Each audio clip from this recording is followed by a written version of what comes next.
Welcome back to Shoot the Shot, an NBA and variety show.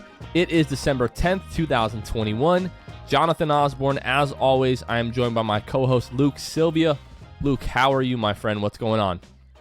I'm great. We are, like 15, 16 days from Santa Claus coming to town. And, we're just... Have you been naughty or nice? I've been... Oh, no, don't even. We're not going there, bro. No, dude. Luke's getting a big old fat sack of coal. Cole Anthony, holler at your boy. Pause. Big old fat sack of coal. That's and we're going to lose all of our sponsorships after this episode, Luke. It's true. That's true. Yeah. So, the fat man is checking his list. Twice, I hear. Checking it twice. Going to find out if you're, naughty or nice. So. Oh. All right, guys. Well, we got a banger for you today, Tim the Tap Man style.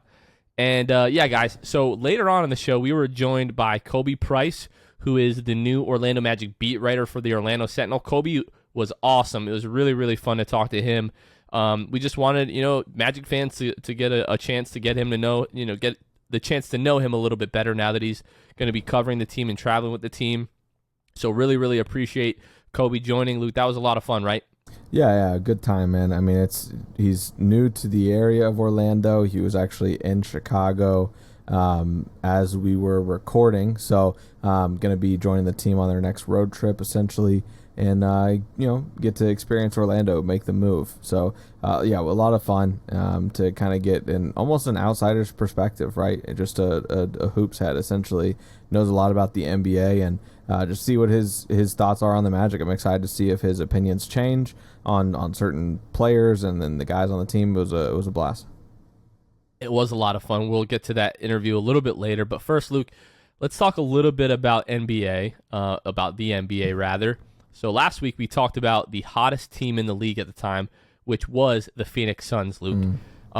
People might be surprised to find out that the current hottest team in the NBA is none other than the Houston Rockets, who currently sit with a record of 8-16.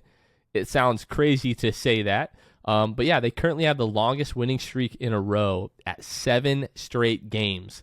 Started the season 1-16 and now have won the last 7 games in a row. Luke, what do you think? Well, I mean, they're the first team to lose 15 in a row and then rip off, there was 6 straight, I believe, was essentially the most that had ever happened after losing like 15 straight. So then they just continue to win, man. I mean, they've made the adjustments needed. Shout out to the Rockets coaching staff, and they've made adjustments, man. And I've just kind of observed a few, searched around, kind of saw their rotations and kind of the adjustments they've made, man. It's been it's pretty crazy. I don't think you win that many in a row if it's a fluke, right? I mean, they're not. I mean, they beat the Nets just recently, so regardless of who was out, right? I mean, they beat the Nets with the world kind of watching them, like the Rockets for sure going to end tonight, and then tonight, as you guys are listening to this, I believe they take on the Bucks tonight. So and they're obviously not favored in Vegas's eyes, and so it'll be interesting if they beat the Bucks. I'll be convinced that they have just kind of figured out a formula there. Yeah, Luke, it's really this weird thing, and you, myself, and Kevin were talking about this, how, you just don't see, 7-game winning streak flukes, if that makes sense. Especially from teams that were crappy previously. It's just like, you must have figured it out, right? Yeah, like a couple of years ago, the Suns, they go into the bubble just kind of as a, borderline playoff team. They had to go undefeated in the bubble to even have a chance to make the playoffs. And they did just that. And then last season, that turns into an NBA Finals run. So there is something to how you can be really bad, make some adjustments, guys just start hitting their rhythm, and then all of a sudden you're a completely different team. But I do want to bring up this, Luke. Their 7-game winning streak, especially, 4 of these games, have been kind of against lower tier opponents. So they've had 2 wins against the Oklahoma City Thunder, 1 win against the Orlando Magic, 1 win against the Pelicans.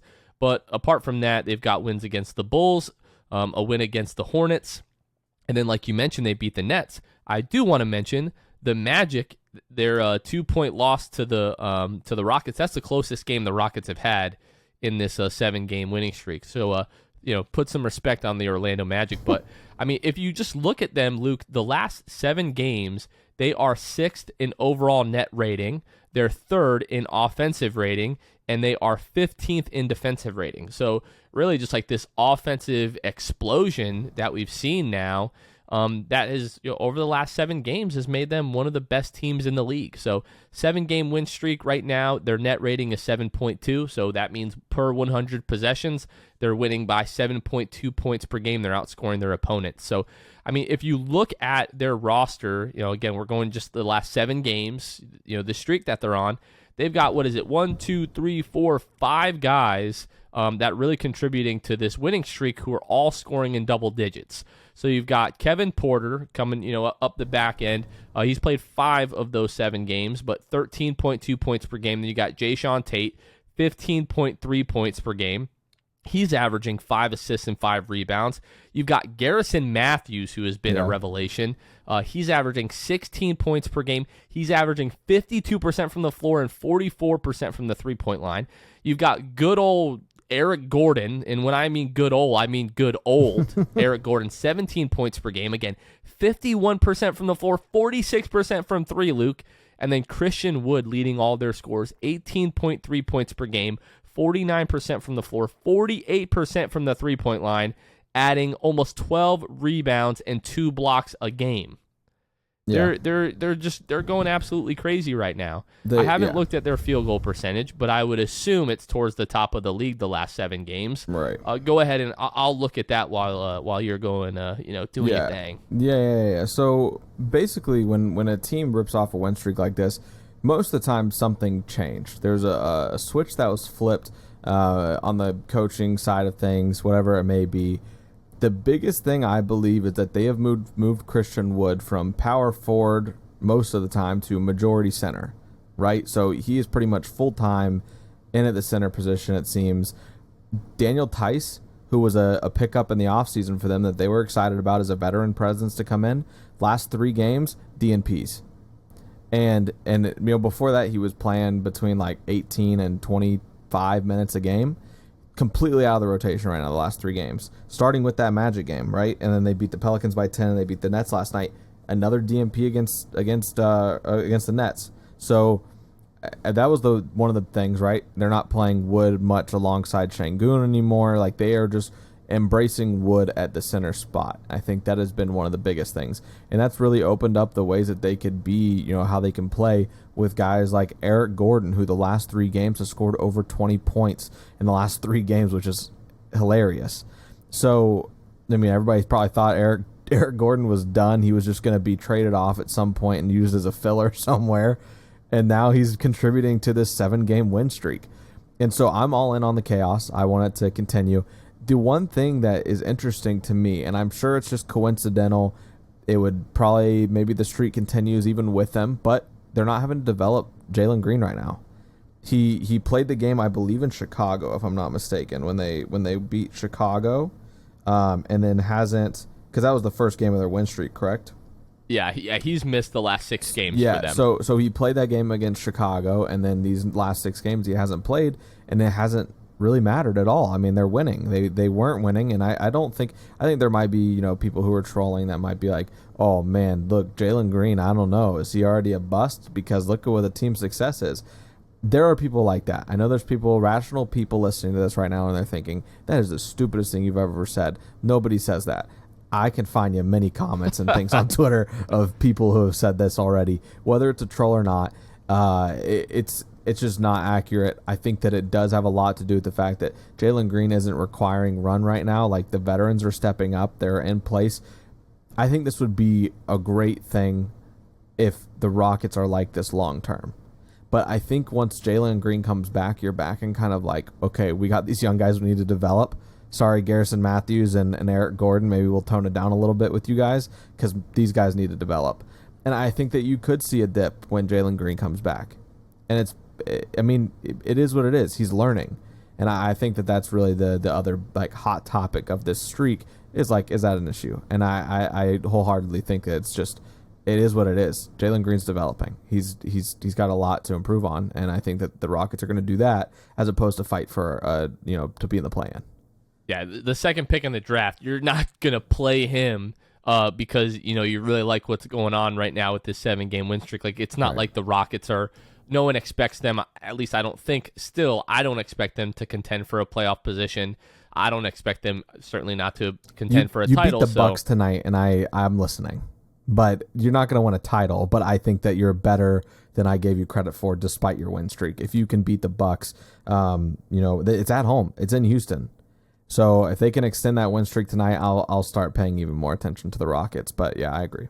Yeah, I think that's fair. So, I would be remiss if I didn't, little just toot my own horn a little bit about Alperen Sengun, okay, who has been very, very good, for the Houston Rockets. If you've listened to the 6-Man show at all, last year when we talked about Mo Bamba, we do like the stat of per 36 minutes. It's not the end-all, be-all, but it is a good indicator of what a guy might be able to do if given more minutes. So right now, Luke, Alperen Sengun, per game, I'm not going to go right to his per 36 right now. So right now, per game is averaging, where did I go? I just had that in front of me, and now I've lost it. 8.5 points per game, 4.4 rebounds, 2.6 assists per game, Luke. If we jump to his per 36 minutes, okay, right now, per 36, averaging 17.2 points per game, 48% from the floor, 35% from the three-point line, 9 rebounds, 5 assists, 2 steals, and 1.2 blocks per game. Alperen Sengun, I think, is as advertised. He's exactly what I thought he was going to be coming into the draft. Is the shooting going to improve a ton? I don't know. But if he can be a 35-36% three-point shooter for his career, I think the Rockets will take that. You've seen his competitiveness, his ability to be a versatile defender. You've seen some of the playmaking and flashes. Like, that kid is a lot of fun to watch. Not contributing in a crazy major way, but still contributing to the 7-game win streak, and has still been a quality role player for the Houston Rockets. So maybe I was wrong about Franz Wagner. I didn't really know what we were getting, but I was right about Alperen Sengun. At least the early returns tell me that, and I'm my confirmation bias. I'll let that speak for itself. But the Rockets. I think you're right, Luke. They beat the Bucks tonight. It's time to start paying attention. Yep, no doubt. All right, guys, we're going to give a quick shout-out to our patrons here, and then we'll go and talk a little bit of fantasy football here. So if you guys don't know, we do have a Patreon channel. You can find us at patreon.com/the6man show. You can help financially support the show by subscribing to one of our 3 tiers here. So we're going to shout out all of our patrons like we do each episode. Shout out to Court Cousins, Drew Gooden, Armin, Keith Garcia, Zico, Carson Tulo, Nathan Lynn, Ellis, Norm L., Magic Player History, and then Julio. I want to shout out Julio specifically here, Luke. Did you see that in the last couple of weeks, this kid was in Madison Square Garden when the Magic were last there and got their last win over the Knicks? Then he was in Golden State a couple of nights ago when the Magic played the Warriors. And then last night, the kid was in Sacramento to watch the Magic play the Kings. I want to know what Julio does for a living, Luke. It's hard to hide money, ain't it? It's hard to hard money, ain't it? So yeah, no, that's awesome. All right, Luke, let's talk a little bit about fantasy football. So you and I, the last couple of weeks, we've kind of taken a break from, gambling. We've been losing some money, and it's Christmas time. We got to feed the kids. You got to buy Christmas gifts and everything like that. So yeah, we kind of laid off being degenerates for a little bit. But let's go ahead and update the folks, in terms of how we're doing in our fantasy football league. So you joined a dynasty league this year. It was a new league for you. It was the first time you ever did a dynasty league. Mm-hmm. First of all, what are your thoughts on dynasty leagues now that you're one full season in, and how did you do this season? Trash. Maybe it's different if like the rules are different, but like I got so many dudes on my roster that I don't even know what's going on.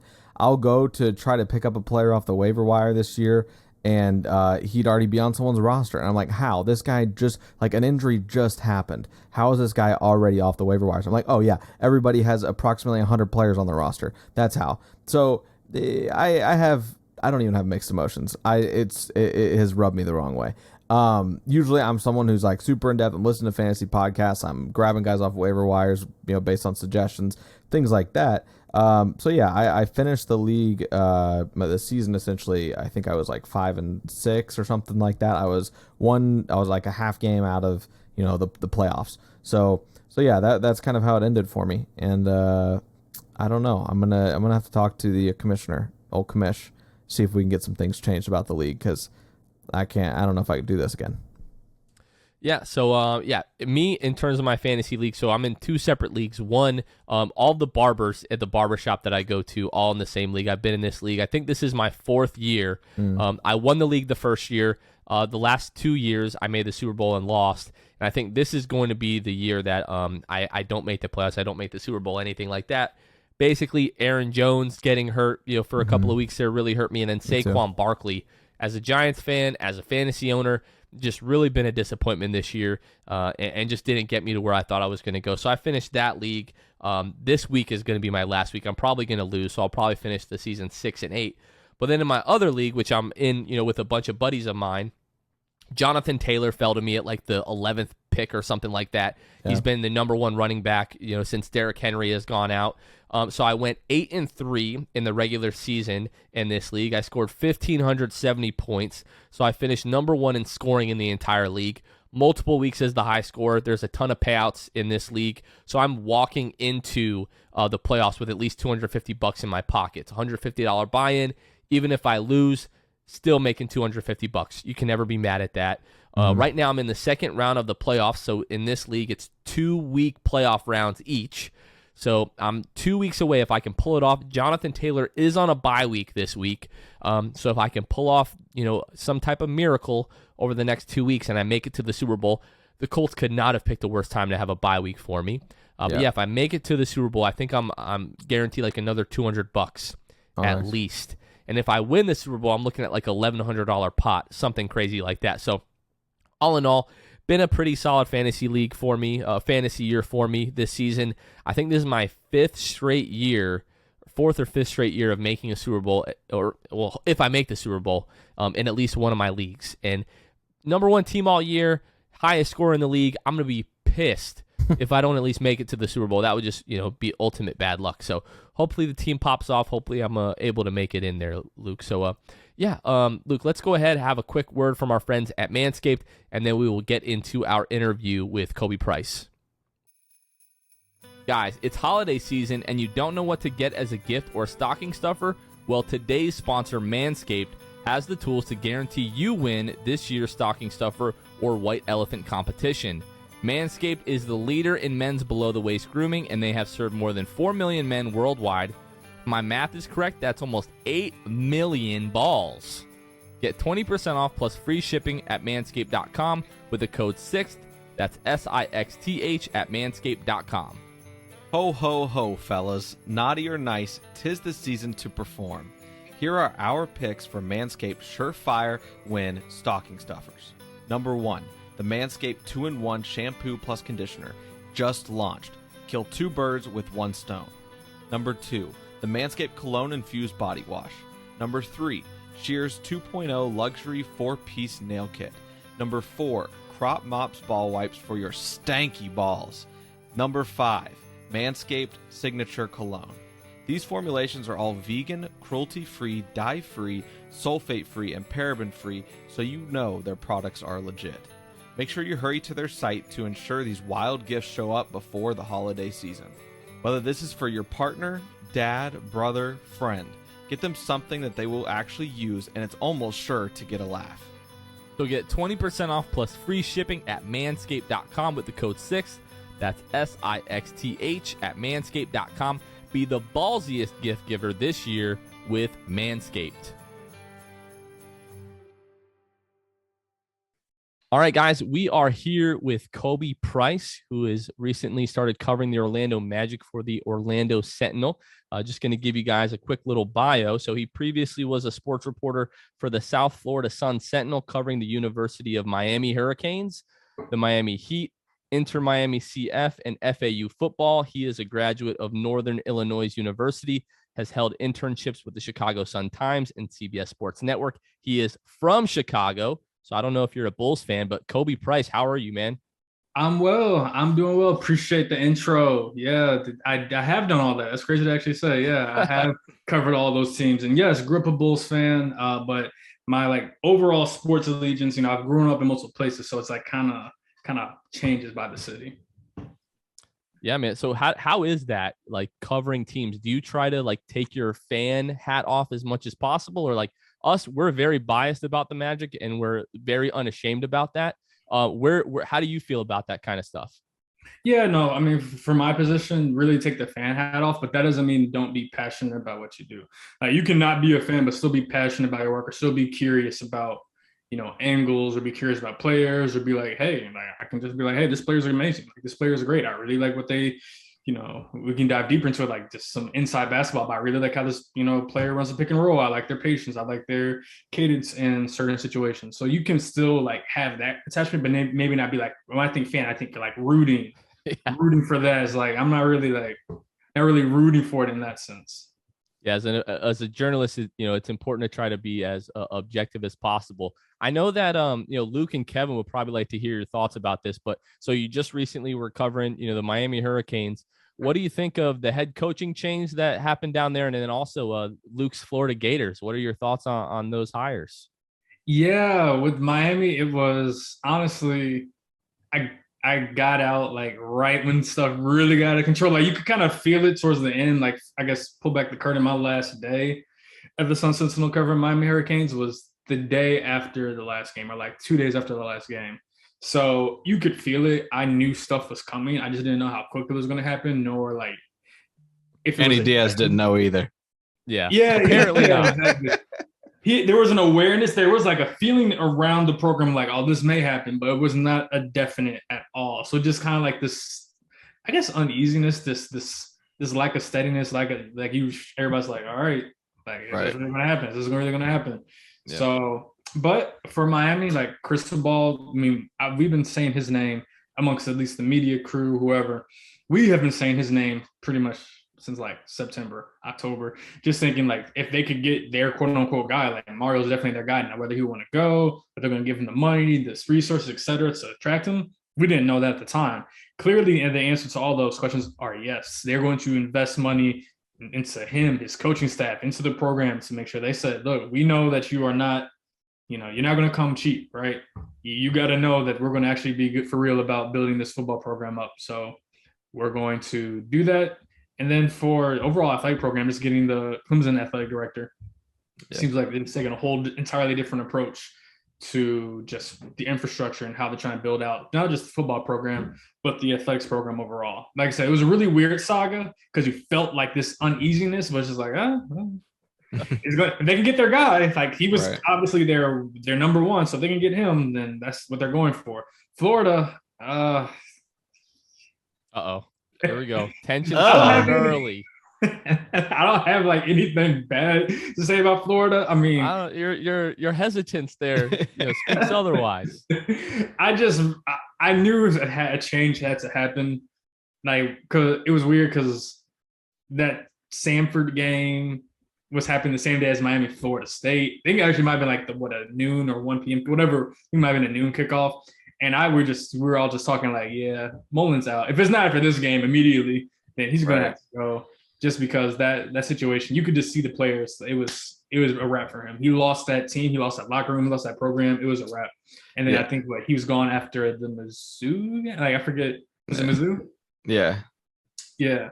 So I mean, I like Billy. I like Napier, right? Billy Napier. I like him. I think he's going to do well there. It's just. Yeah, it seems like it's going to take longer to, get things turned around, I should say. Yeah. And I think you have to play the long game with him.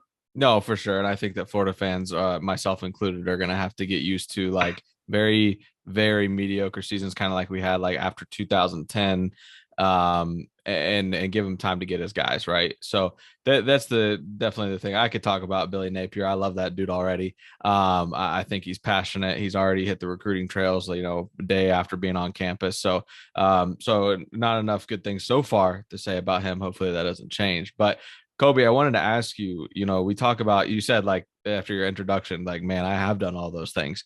What is like, as far as like place to live, including your home, what's kind of your favorite spot that you've been so far in your career?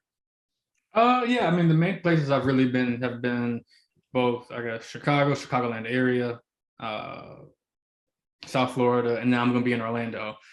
Honestly, I just had to stick with the hometown, to be honest with you. Yeah. Also, because one, I'll say this, and this is gonna sound crazy. It gets way too hot in South Florida. It gets way like obscenely hot. I'm also a warm body person. Hmm. So from like May to September, maybe like early October, I'm miserable because I'm just walking around just like just sweating, dripping. It's just a disgusting sight. And it's just so hard. I'm the type of person who prefers the cold or just mild weather over just hot.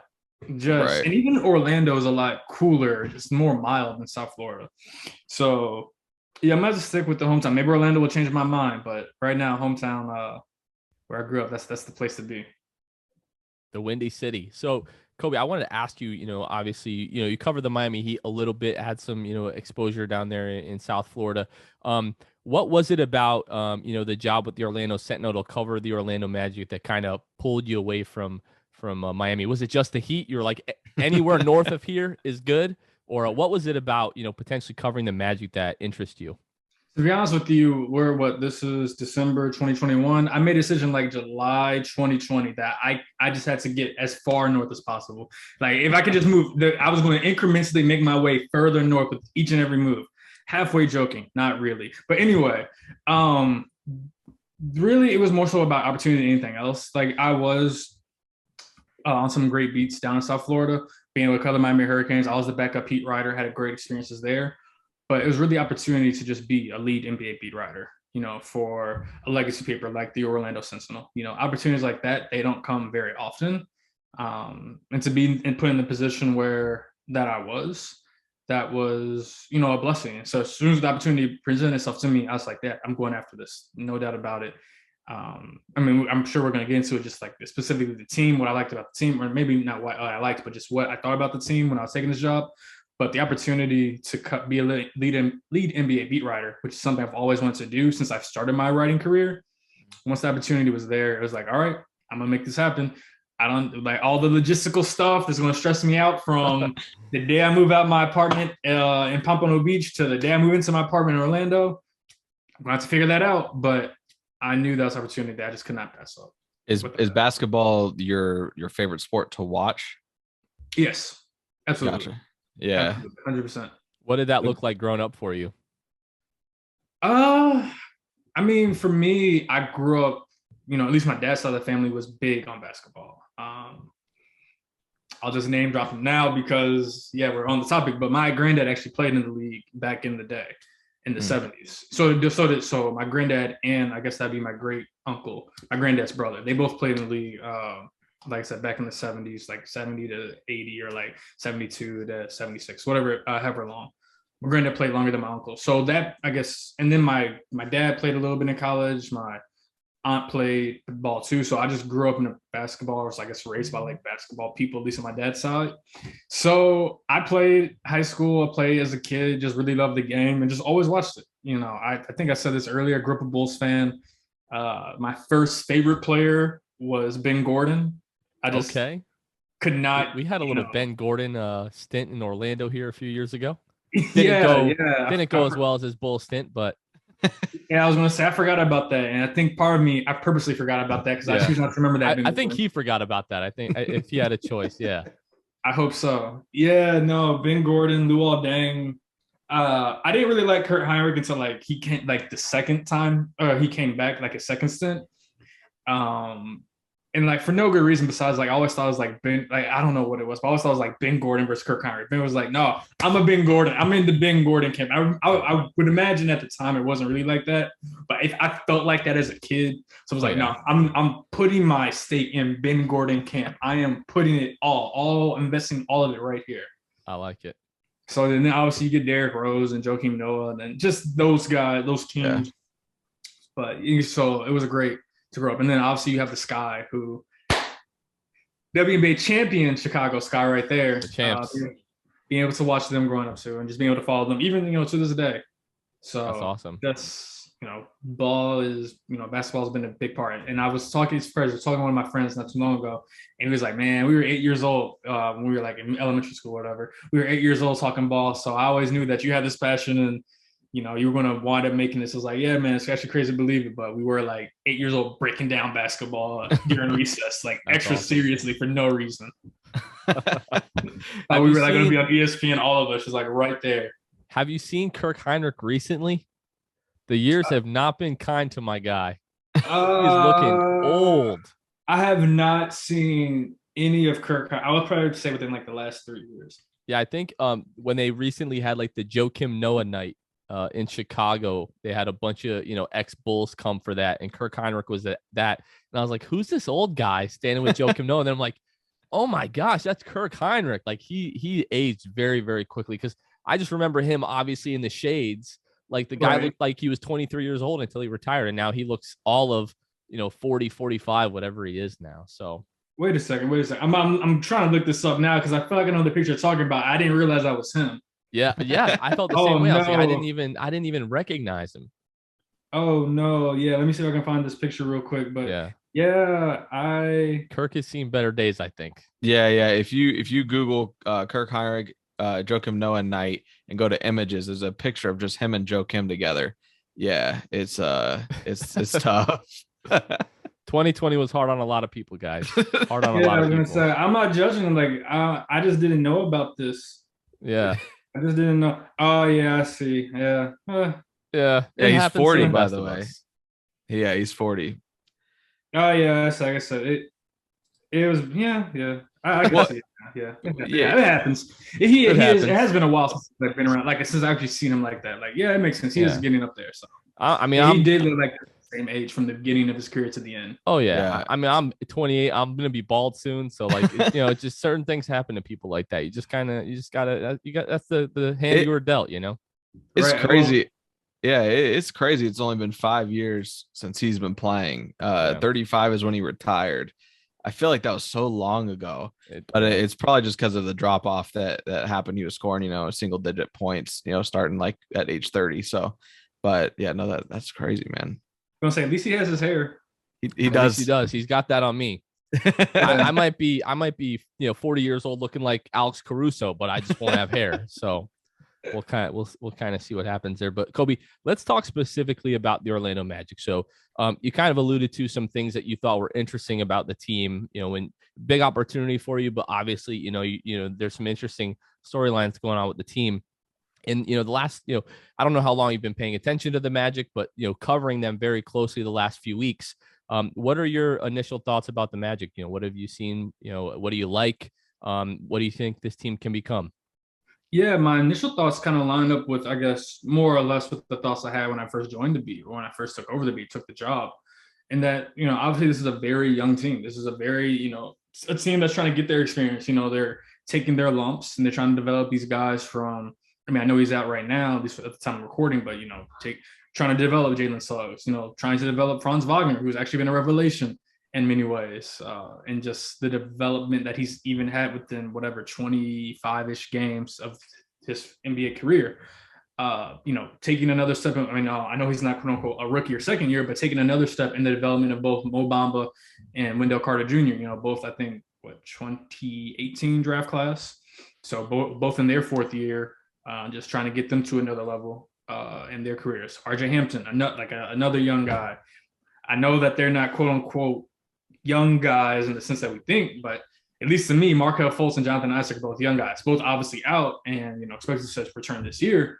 But their development is also crucial just to see what they can be long term. So just a whole lot of seeing where this goes. And then obviously got the vets, guys like Gary Harris, Robin Lopez, Terrence Ross. I know Etuan Moore's hurt, but guys like that, seeing how they fit in. So it's just a lot of new, and a lot of the new interests me.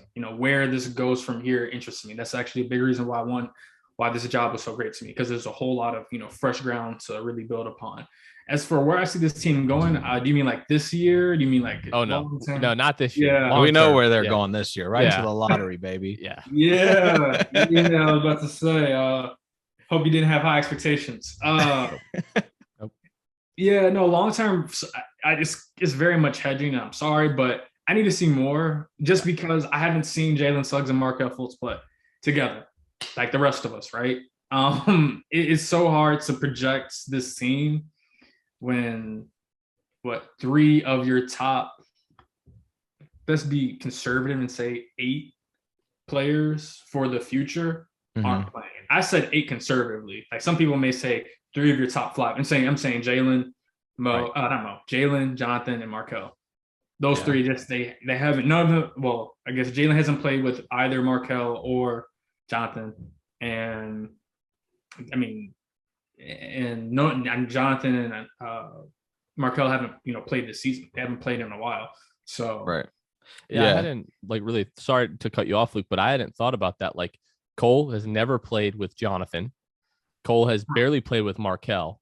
So Right. yeah, it's pretty interesting. Yeah, so to me that's like a lot of it we think about like development in terms of this player getting better, this player doing this player doing that, this player adding this. A lot of it once you get to a certain point is like, all right, that's great that they're all better, but like how does this fit? Like how do they fit with one another? And like you said, Cole, he's taking one of the biggest leaps of all these guys from last year's team. But he hasn't, like I said, he hasn't played with Isaac. He's barely played with Fultz. He's barely played with Jalen. And Jalen hasn't played with either. Right. And same with Franz. Franz hasn't played with either Markel or Jonathan Isaac. Wendell has not played with Jonathan. Just like you start doing the combinations, you're just like, a lot of the most important guys have not. Obviously, Mo has played with more of them just because he's been around for a while, but quote unquote a while. Right. But that's just like a part of it. Just part of it, just learning like, all right, how do these pieces fit? But they can't fit until they play together. Yeah, and I was just gonna say, not been covering the team very long, but so far, who interests you the most on the Magic in terms of maybe play style? Because there's a couple different names you could throw out there right now for different reasons, but you personally, who's kind of the player you've enjoyed watching and getting to learn their game the most?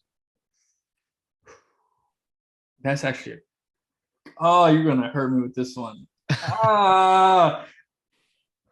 Well, because so the sad part is that obviously since I've been on the beat, Jalen hasn't played, right? Okay.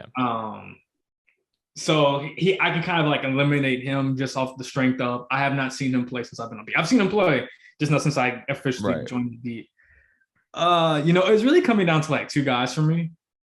Is Wendell or Franz? Like there's those 2 who are like, I'm gonna say Franz right now, but I'm very curious about Wendell as well. Yeah, he's so good. And for Franz, he's better than I thought he would be to start his career. So crafty, so skilled, very poised. He's not in this camp of he's not like a mistake maker in that sense. No, he comes into it like, all right, team seems very polished, more polished than I think anybody would have expected to start off. For me, it's okay. How much further can you go? Like, what other tweaks can you make to your game to, I guess, elevate the ceiling or perceived ceiling I thought I had of you? Because he's already elevated past the ceiling I at least had of him for this season. Right. So what more can he add to his game? He's already been, at least we're recording. I guess I should pull it back the curtain on December 9th. I think he's just had 3 weeks straight of just being this very consistent, very well-rounded player. From a scoring standpoint, but also facilitating standpoint, defensively, he's just, he's there in a way that you always don't see from rookies. So for me, I'm just trying to figure out, all right, what more is going to come? Like, is he going to be a kind of guy who, is he going to be the kind of guy who doesn't ever really turn into a star or all-star, but can really just be a high-level role player? Like, he's almost going to be like Mikal Bridges in terms of, being a high-level role player. And I know Mikal Bridges obviously has, time to add more to his game, but I hope you guys get what I'm saying in that sense. Just be like, he's going to get paid like extra crazy money just because he is a big wing who can do a lot of different stuff. He's not 3-and-D, he is 3D plus, right? Yeah. Or is he going to be like, all right, we're going to take this to another level, like true, all-stardom. Wendell is, to me, like almost for the opposite reason. I knew, or I feel like I had an idea that he could be this good. just because I've been following him back from Chicago days. I follow him back to his Duke days. So I knew the skill was there. It just wasn't ever brought out of him until this season, really, and even a little bit last season. Now he's being, I guess, being more, just simply being more aggressive to me. Like comparing him to how he was, his first 2.5 years in Chicago versus how he is now, it's almost like a completely different player from a attack aggression standpoint. So I'm just trying to figure out, all right, you're being more aggressive. I know the skill set's there. What we're like almost like I guess with Franz, like where else can you take it? Like it's not so much about developing the skill, it's just about how much further can this specific skill set take you. Yeah. Go ahead, Luke. No, I was just gonna say, like, talking about those guys, man, like there is such just question marks everywhere, right? Wendell coming from Chicago, I think that now he's just got the team chemistry down. I think that they all, truly get along and that they are looking out for each other. And maybe, in Chicago, he felt like, whether I'm getting, maybe screwed over by my coach in terms of play and things like that. And also just kind of injury, those type of things. I mean, now he's just in a rhythm. I mean, he's able to play alongside these guys that are growing just alongside of him. And there's no like star that is kind of overshadowing what he can do right now. You got Cole scoring 20 points a game right now, but I don't think that he's like a bona fide star, obviously. So Wendell, man, he's been great. Franz, his vision. I mean, we've talked about it amongst ourselves and on the pod some. But Franz's vision, he'll make a pass out of the pick and roll, and I'm like, that's ridiculous, man. Like just threading the needle to Dell and doing those things. I mean, they look, their 2-man game is great, so I think that's an interesting combination. I thought for sure that you might go Cole or Franz. So, but Dell's been incredible too. I mean, from what we thought we were getting with him or what we didn't know about him, he's been a lot of fun to just see develop. All these guys are taking strides, it seems, for the most part. But yeah, those guys are a lot of fun. Yeah, Wendell is a guy that, Khobi, you mentioned this like with Franz and you allude to it with Wendell, is that like, all right, we're seeing what you can do now, but is there another level to get to? Like Wendell now is a bona fide double machine. I was thinking about it last night. Like I remember, like David Lee playing for the Knicks back in the day. He's a double machine, and he was averaging like 10 and 10. And we thought this was like this huge like revelation in the league. And now you have guys that do it every single year. But yeah, Wendell could, go from being like a 14 and 10 guy. We saw the evolution with Vooch. Wendell started shooting the ball crazy at the beginning of the year. He's come back a little bit down to earth, but if he can ever hover around that like 38% with just like the pick and pop and the trail threes, like he's a guy that I could definitely see becoming an all-star. And with Cole, I'm interested in him because he's another guy. Like he's taken a step I did not expect to see him to take.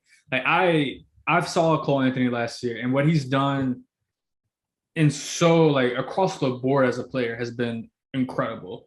Maybe it's just because like he's started to do this, like he's been like this since the beginning of the season. So I'm just kind of like, all right, there's more to it. I'm not sure how much more going to come this year specifically, but there is more to him. Like someone asked me the other night, like, could he be a starting point guard? I was like, on a good team rather. I was like, yeah, I mean, I'm not going to say no. Like he may not be like he's a starting point guard right now, yes, but talking about on a good team on the next iteration of the Magic, I don't see why not. I don't see why he couldn't develop that. Like there are things he needs to tweak and learn and develop, but he absolutely can be. But that's something. If you asked me that last year, I've been like, I mean, maybe, possibly, I don't know. Now I'm just like, no, definitely, he could definitely be that because he's playing at a high level. And I think someone else asked me like, could he be an all-star? I was like, maybe, possibly, maybe not like a 8-time all-star, but if you told me he made 2 all-star games, in the prime of his career, I'd be like, shoot, makes sense with the way he's developing these past couple of years. And yeah, with Wendell, and it's something like the shooting I figured was going to be there just because of his touch.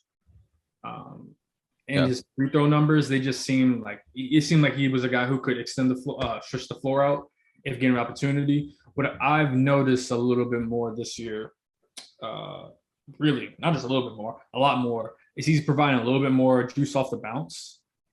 Not like all the time, but just like here and there. I'm like, did not know that was in your bag, Mr. Carter Jr. I see it. That's something I'm interested in. Like if he can be a guy who can create off the balance, not like put him in the free throw line extended and just like have him go to work. But, catch, 2 dribble pull up, and it's in, just like, okay, that's a whole different element to his game that I really didn't expect, from him. Really, to be honest, like coming out of school, coming out of Duke, I did not know he's going to be like that. So that's another revelation. I'm curious, like, all right, you can get this 1 dribble pull up, this 2 dribble pull up. Let's see what else you can get. Can you get a crossover? Just like stuff like that. And I like it's bad podcasting right here. Like, you can't see me, but like guys like get into their stance and they do like the 3 dribbles back and forth. Yeah. Maybe not like that, but just a single crossover against a big guy, get him a little off balance and just pull up. Yeah, I think like him extending to the 3, like you almost 4 or 5 times a game, you see the Wendell pump fake. And he's gotten a few guys with that. Like he bodied Cody Martin against the Hornets a couple weeks ago with that, like the pump fake. And then Cody was just like, all right, not making a business decision here, went up and, paid for it. But Khobi, so you're getting ready to hit the road here, for your first road trip with the Magic pretty soon. We talked a little bit about it off air, but like, what things are you looking most forward to being able to do, like covering an NBA team all the time? Are you looking forward to the travel? Or are you just looking forward to being super close to the team and, hearing the storylines? What are you looking forward to? Honestly, all of it. Yeah, the travel's great. Honestly, it's just cool, at least to me, going to different cities, experiencing different environments and areas. But the biggest thing is obviously just being a little bit more in tune with the team. They're away from home, they're away from their quote unquote home environments. So just, having a little bit more, I guess, closer access in that sense, away from TV, like, it's just be like, look, it's just going to be, a couple media members and the team. It's just like, you can get a little bit more of those experiences. You can learn a little bit more from a team when they're away from home than maybe you can when they're at home. So to me, that's one of the biggest pluses and one of the best things about being on the road. You just get a little bit more, you learn a little bit more, you get a little bit closer to the team. So that's something I'm really looking forward to. That's awesome, man. Yeah, I mean, we recently lost one of our the Magic beat writers. Josh Robbins was covering, the team for The Athletic, and now he's in Washington. So I know a lot of people are really excited to have you here in Orlando. Now that we have someone else on the beat, we're really looking forward to your work. Really looking forward to reading you. We don't want to take too much of your time here, man. We really, really appreciate you coming on the show. It was a lot of fun. You're welcome back anytime. We have press passes of our own, so we'll for sure see you at Amway soon. Yeah, no, I can't wait to see all you guys up in Amway. Thanks for having me on, first off. Yeah, this is great. Appreciate you guys introducing me to Magic fans. I can feel the love. I can feel the welcoming. It's been great. It's been a great, first week and a half, about to be 2 weeks. So we're just getting started. We are just getting started. Dope, man. Well, I hope the rest of the moving into Orlando is going to go well for you. I'm sure you're going to learn to love the city. And again, we're really appreciative for you joining the show, and welcome to Orlando, man. Thank you. Appreciate it. Y'all got some muscles. Y'all want to help me move my stuff, get these boxes going? So Luke actually lives in Nebraska. Wow. I live near Tampa, and Kevin lives in Savannah, Georgia. So we're not very close, but Magic fans, I'll hire movers for you, but I'm okay. Well, thank you, Luke. That's all Magic fans listening to this podcast at Khobi on Twitter if you want to help him move into his apartment. we can at least give you something there, Khobi. Yeah, I'm having thank you, man. Thanks for joining people us. Show up to my apartment. That's great. Yeah, that's great. Perfect. You'll get it done like that. Oh yeah, I appreciate that. That's awesome. Man. Thanks for having me on, for real. Thanks, Khobi. Really appreciate it. All right, Magic fans, that was our interview with Khobi Price, the new Orlando Magic beat writer for the Orlando Sentinel. Khobi, thank you so much for coming on the show, man. It was a lot of fun. Really appreciate your time. Appreciate your insight. We're really looking forward to what you're going to do with the Sentinel and covering this team. So, folks, that is going to wrap it up for us this week. For Luke Sylvia, this has been Jonathan Osborne. You guys are listening to Shoot the Shot, and we will catch you guys next time. See ya.